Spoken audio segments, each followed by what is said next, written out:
Bab 14 Kebenarannya. Apa mungkin, Nyonya Muda Valet ingin mencelakai Nona Aliek?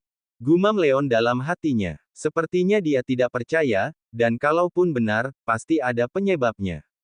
Karena yang ia tahu, Valet bukanlah orang yang seperti itu, bermain kekerasan dengan orang yang tidak melakukan kesalahan.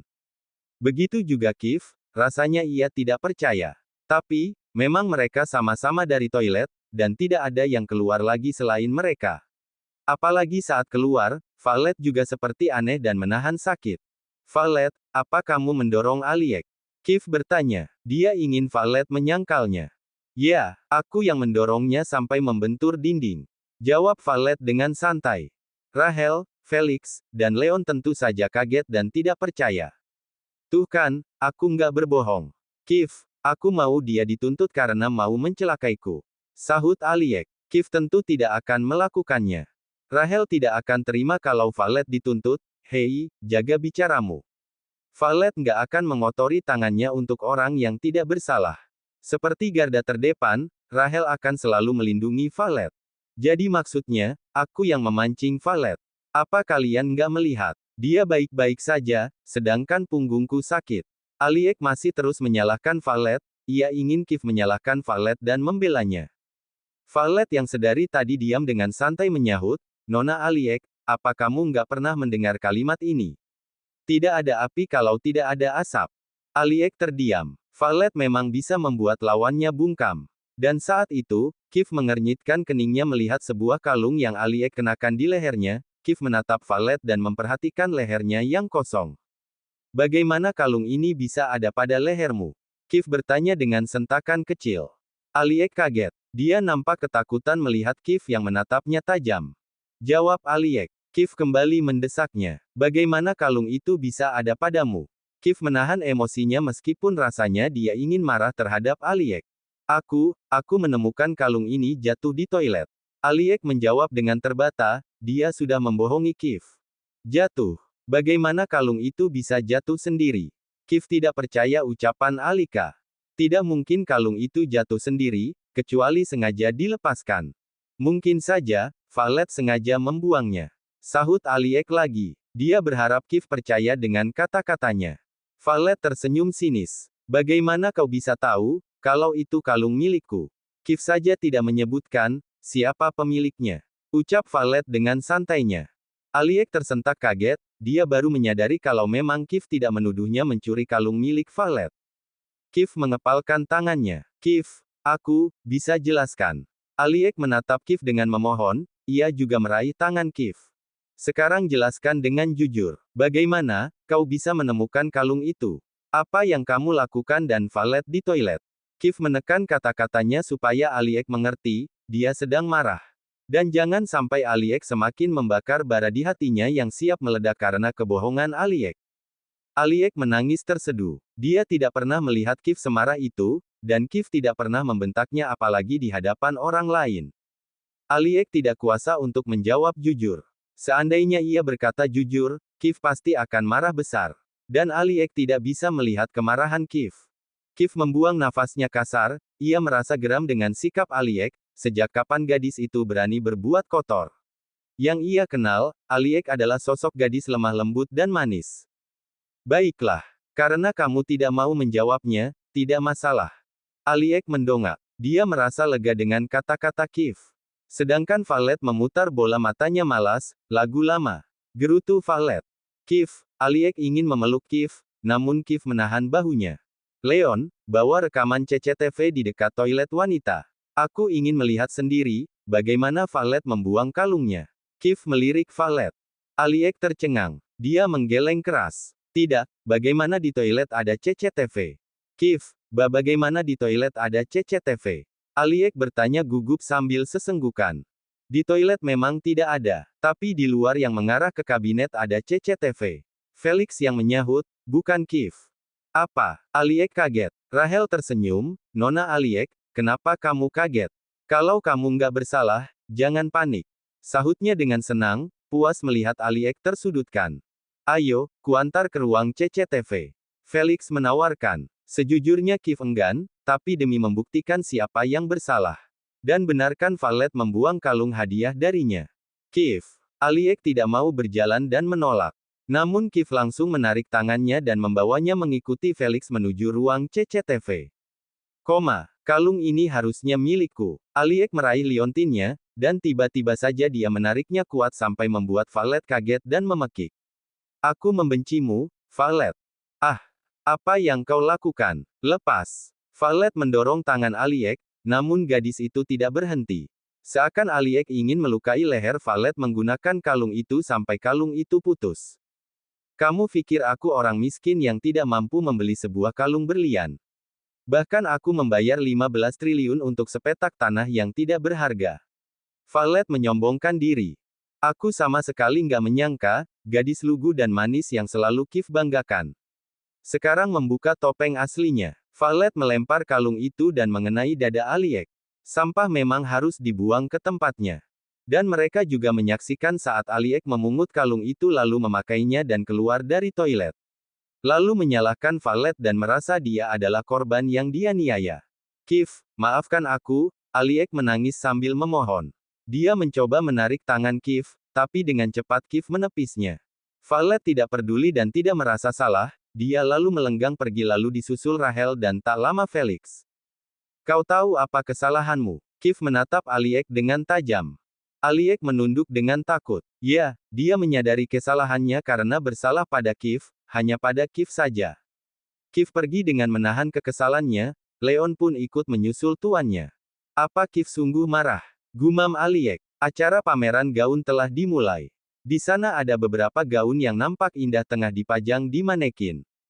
Banyak para ibu-ibu sosialita yang berkunjung, lalu istri pejabat dan pengusaha. Tak disangka, Kiev juga masuk ke sana untuk mencari Valet.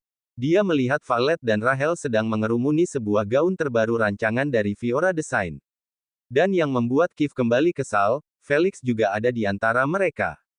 Pria itu lagi. Kenapa dia selalu ada? Gerutu Kiev. Ia mendekati Valet lalu berdiri di sampingnya. Menyadari ada seseorang di sampingnya, Valet menoleh. Kau lagi. Gerutu Valet. Kau menginginkan gaun itu? Enggak, jawab Valet dengan ketus. Valet akan berjalan dan menghindari Kiev, tapi dengan cepat Kiev menahan pergelangan tangannya. Lepas Kiev. Titah Valet. Kamu marah padaku? Tanya Kiev. Untuk apa? Aku nggak memiliki alasan marah padamu. Sekarang, lepaskan tanganku. Valet menarik tangannya, namun Kiev masih bersikukuh tidak melepaskan. Kekesalan Valet karena Aliek belum usai, sekarang ditambah Kiev bersikap seperti itu padanya. Kiev, lepaskan tanganku. Valet sedikit membentak. Dia masih tahu tempat di mana dia sekarang. Felix tiba-tiba saja maju dan menjadi pahlawan, Valet tidak mau disentuh. Kenapa kamu masih bersikeras? Sarkas Felix. Kiev membalasnya dengan tatapan tajam, berani sekali ada yang ikut campur urusannya. Apalagi Felix, pria yang selalu membuat masalah dengannya. Jangan ikut campur urusanku, bentak Kiev. Tidak bisa. Kalau kau menyakiti wanita, aku tidak akan diam saja. Sahut Felix tidak sadar diri. Felix adalah seorang Casanova sejati, sering gonta-ganti pasangan dan celup sana-sini. Kiev tahu bagaimana pria itu. Apa kau tidak sadar? Kau sedang membicarakan dirimu sendiri. Sahut Kiev yang akhirnya melepaskan Valet. Felix tercubit mendengarnya. Dia baru sadar atas apa yang dia katakan. Bisa-bisanya. Ya, aku akui, aku memang Casanova. Aku memang belum menikah karena belum menemukan wanita yang cocok. Tapi kupastikan, wanita yang menjadi istriku, adalah wanita yang paling bahagia seumur hidupnya. Tegas Felix tanpa malu sedikit pun mengakui keburukannya di masa lalu.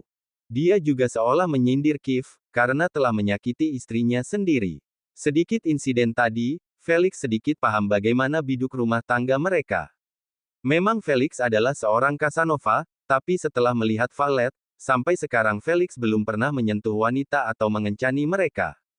Kiev tersenyum sinis mendengar pengakuan Felix. Kiev merasa saat ini Felix tengah berusaha menantangnya.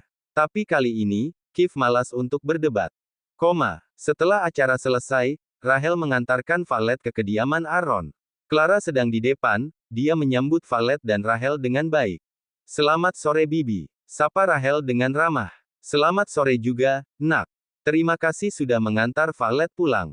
Terima kasih kembali Bibi. Valet temanku, jadi aku harus memastikan Valet pulang dengan selamat. Sahut Rahel tersenyum. Valet memukul lengannya pelan. Clara juga ikut tersenyum. Oh ya, bagaimana kalau sebelum pulang, kita makan bersama?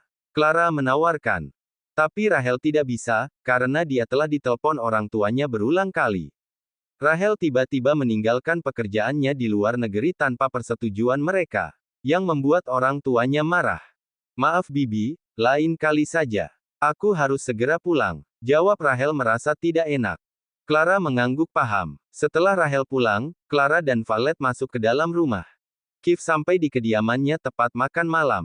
Dia memasuki rumah sambil membawa sebuah paper bag. Di dalam ruang makan, sudah ada Nenek, Clara dan Valet. Kif, sudah pulang, nak. Nenek menyambutnya. Kif langsung dituntunnya untuk duduk di sebelah Valet yang nampak santai, seolah tadi siang tidak terjadi apapun. Hari ini, Nenek dan Mama kamu sudah menyiapkan makanan spesial untuk kalian.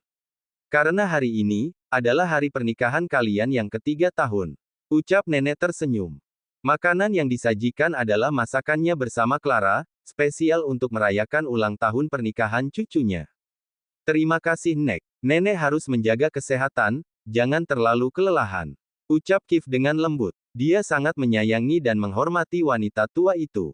Nenek berdoa, semoga kalian selalu bahagia. Dan secepatnya, Nenek segera punya cicit.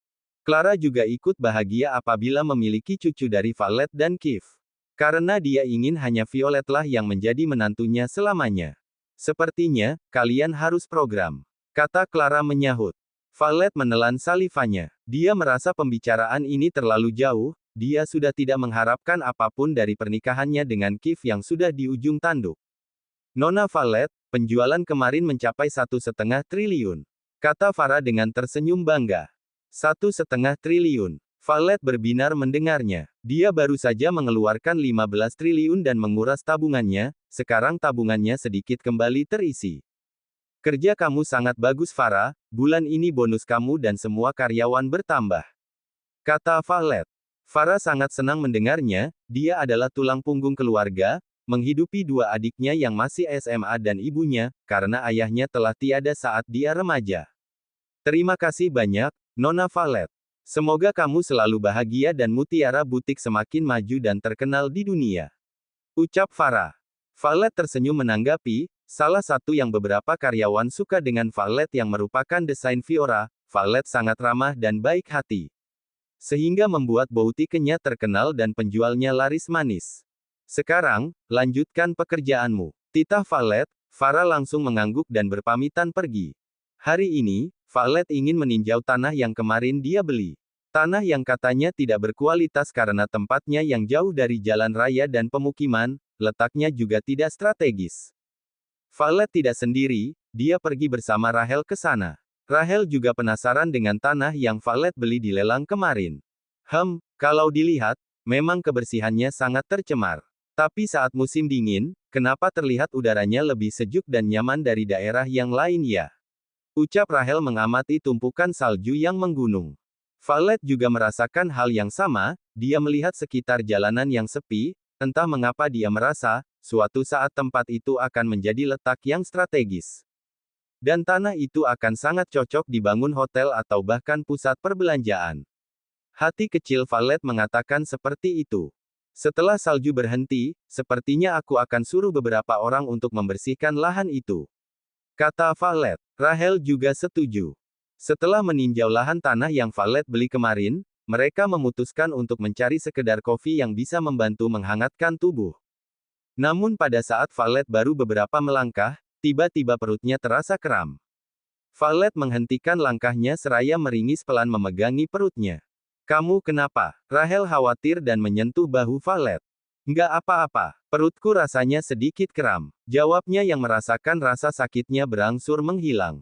Ini pasti efek kecelakaan waktu itu. Semenjak pulang dari rumah sakit kamu nggak pernah istirahat. Kamu jangan mengabaikan kesehatanmu seperti itu, Valet. Cecar Rahel dengan marah. Rahel seperti seorang ibu yang memarahi anaknya, sehingga membuat Valet ingin tertawa. Baik, Bu. Aku minta maaf. Ejeknya seraya memegang kedua telinganya. Rahel kemudian tertawa, kalau kamu nggak menuruti kata-kata ibu, aku akan mengurungmu selama sebulan. Valet lalu memeluknya dengan erat.